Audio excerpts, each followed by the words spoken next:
C'est le renforcement de la desserte de notre territoire par l'arrivée d'Éole, donc les 8 quartiers de gare qui vont être pleinement desservis, donc en plus de l'autoroute et du fleuve qui dessert l'ensemble de nos opérations. Le deuxième enjeu, c'est la revitalisation des cœurs de ville et des anciens quartiers de cités ouvrières qui ont été très durement touchés par la désindustrialisation, le renouvellement urbain. Et enfin, les zones d'activité qui connaissent leur essor après des années de mise en état des sols et qui vont permettre d'avoir des opportunités d'investissement.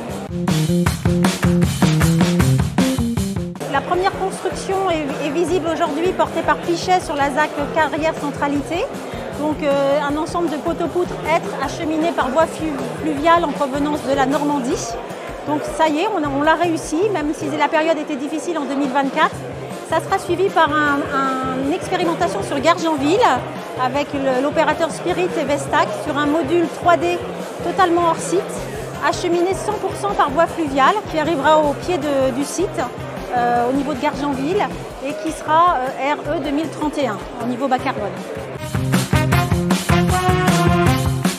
La centralité, c'est évidemment la zone de confluence de tous les flux des différents quartiers que nous avons commencé à aménager sur Carrière et ce qui va constituer le futur cœur de ville de Carrière-sur-Poissy autour de cette halle marché polyvalente qui accueillera des associations, mais les marchés aussi le dimanche et également le parc Mandela qui viendra le prolonger dans les années à venir et qui va être effectivement la première phase d'un quartier à construire.